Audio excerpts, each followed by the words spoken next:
Okay, good morning my dear students. Welcome back in our YouTube video class. Now if you want to search me on YouTube, then you just write Surya Prakash Mishra Mathematics, then you got my YouTube channel. Clear? And if you have subscribed it, then very good and thanks.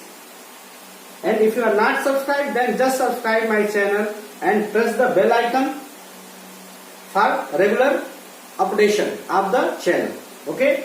Then in our last class we already discussed lines and angles and the definition or theorem related to exercise 6.1, and we already discussed exercise 6.1.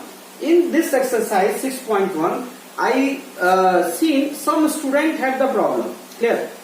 It is a linear pair. Linear pair angle. You know that in the linear pair angle, if sum of two adjacent angle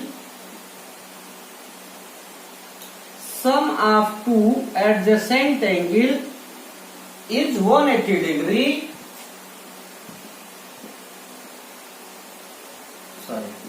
sum of two adjacent angle is 180 degree. Here 180 degree, and with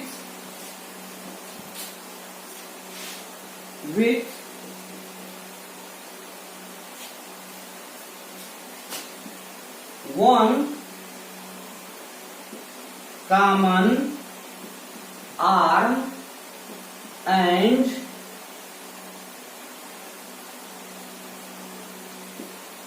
two non-common arm is called linear pair angle. देखिए यह बताया गया है कि when sum of two adjacent angle is 180 degree is called with one non-common arm. Non-common arm means OC is the non-common arm. Clear? And OC is the common arm. OC is the common arm, and OA and OB are the non-common arm. It is OA and OB is the two non-common arm. When anyone asks how many common arm in linear pair angle, then you say there is one common arm in linear pair angle. How many non-common arm in linear pair angle? Then you say two non-common arm in linear pair angle. Clear? Then the two non-common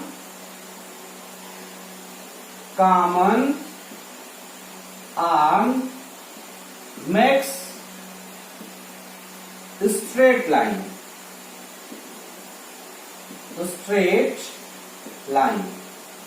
अब linear pair में क्या होता है कि दो angle का सम 180 degree होगा, दो एडजेसेंट एंगल का सम, एडजेसेंट मतलब जिसके दोनों एक ही कॉमन डायरेक्शन, तो angle AOC plus angle BOC equal to 180 degree होगा.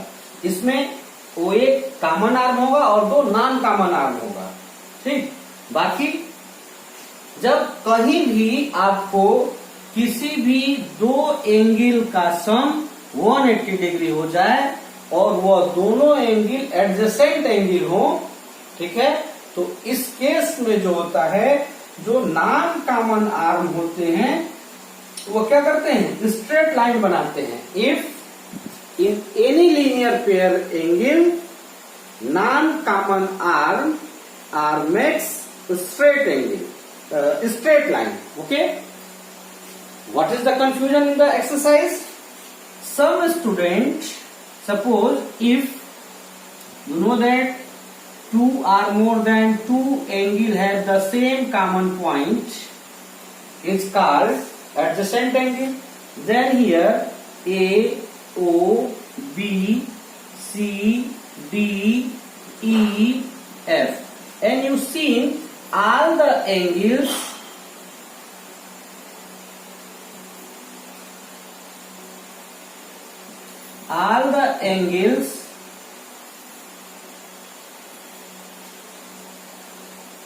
are one side of a line, and there are more than two angles.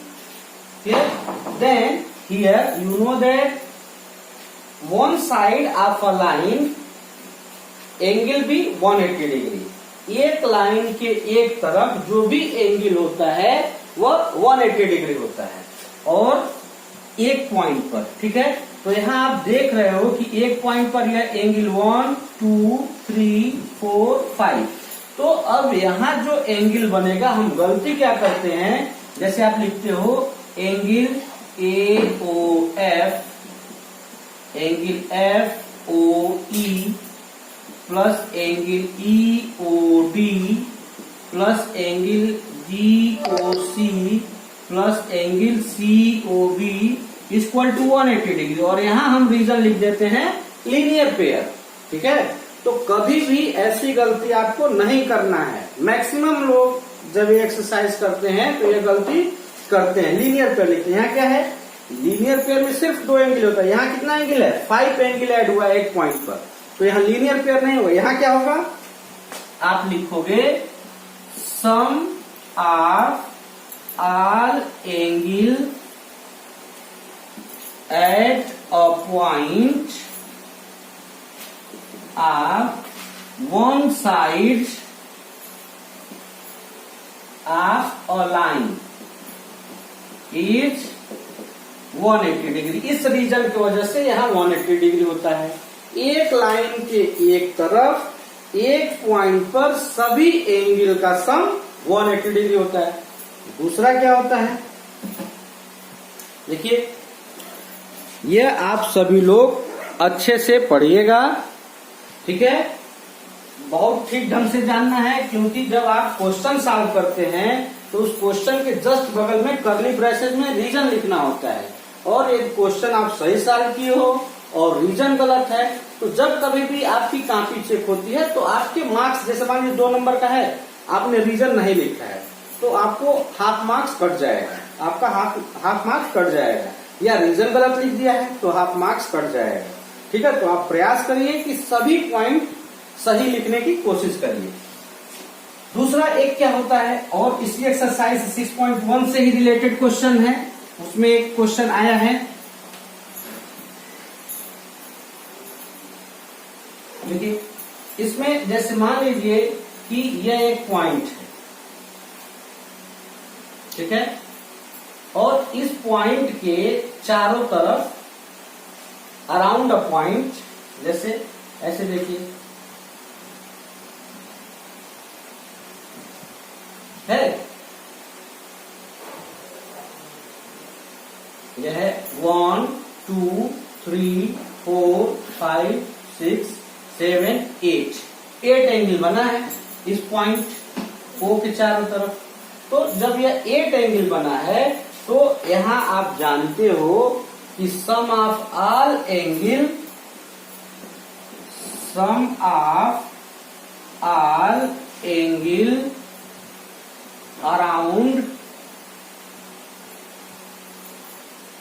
around a point is 360 degree. तो जब कभी भी इस टाइप का कहीं केस आ जाए तो आपको लिखना होगा sum of all angle around a point is 360 degree. Like angle 1 plus angle 2 plus angle 3 plus angle 4 plus angle 5 plus angle 6 plus angle 7 plus angle 8 equal to 360 degree. तो इस टाइप से आप गलती नहीं करिएगा, और जब क्वेश्चन सॉल्व करते हैं तो रीजन जरूर लिखते हैं। अब हमारा जो नया एक्सरसाइज 6.2 होगा उससे रिलेटेड कुछ थ्योरम्स हैं, उसको हम प्रूफ करेंगे, ठीक है। तो when two two parallel line cutted by another line, then this line is called the transversal line. Clear? तो जो दो या दो से अधिक जो पैरेलल लाइन होती है, जो किसी तीसरी लाइन से कटती है या किसी अनदर लाइन से कटती है, तो जो लाइन उन पैरेलल लाइन को इंटरसेक्ट करेगी उसको ट्रांसवर्सल लाइन बोला जाता है. ठीक है. तो अब ये ऑलरेडी ये बताया गया है अपने प्रीवियस वीडियो में, यह क्लास आपको बताया गया है कि वो ट्रांसवर्सल लाइन है. ठीक है. जैसे अभी आप डे 21 पार्ट 1 2 पढ़े हैं, डे 20 पार्ट 1 2 पढ़े हैं, तो उसमें यह ट्रांसवर्सल लाइन वगैरह आपको सब बताया गया होगा. ठीक है. लेकिन फिर मैं एक बार रिपीट कर दे रहा हूं. तो यह ट्रांसवर्सल लाइन क्या होता है कि a line which intersect parallel lines is called transversal line, and when a line intersects parallel lines, then there are corresponding angle form. तो वहां कौन सा एंगल फॉर्म होगा? करस्पॉन्डिंग एंगल फॉर्म होगा, अल्टरनेट एंगल फॉर्म होगा. ठीक है. तो अभी फिलहाल हम देखेंगे करस्पॉन्डिंग एंगल. तो when two line are parallel, when two parallel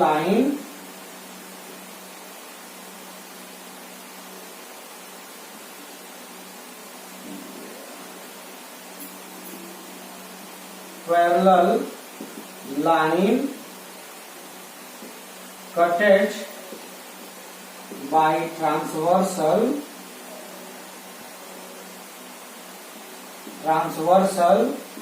then corresponding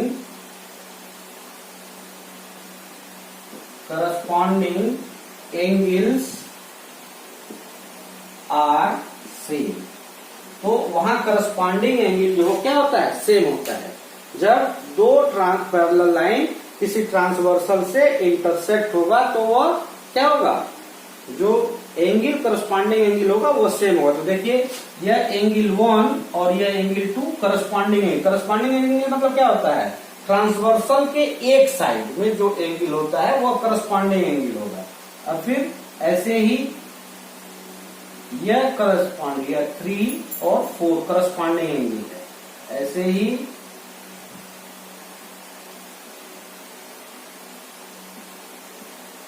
यह 5 और 6 करस्पॉन्डिंग एंगल है.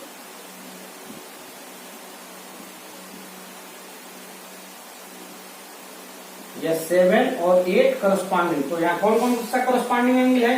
Angle 1 equal to angle 2, angle 3 equal to angle 4, angle 5 equal to angle 6, angle 7 equal to angle 8 and all are the corresponding angle. तो जब कभी भी parallel line होगा तो वहां करस्पॉन्डिंग एंगल सेम होगा. ठीक. और यदि करस्पॉन्डिंग एंगल होगा, ठीक है, यदि करस्पॉन्डिंग एंगल कोई भी दो एंगल आपस में सेम हो जाता है और वह एंगल करस्पॉन्डिंग एंगल होता है, तो इसका मतलब वो लाइन क्या होंगी? पैरेलल होंगी. ठीक है. If we have two parallel lines, then corresponding angle are same. Or any two angle are same. Clear? Then any two angle are same, and which are the corresponding angle? Then the lines are parallel. Okay? Then after, in our next class, we discuss the alternate angle and related to the theorem. And in the corresponding angle, you have, it is the axioms. It means we are not required to prove corresponding angle are equal. Corresponding angle equal होता है, यह हमको proof करने की आवश्यकता नहीं है. ठीक है. हमको क्या प्रूफ करना होगा? अल्टरनेट एंगल इक्वल होता है.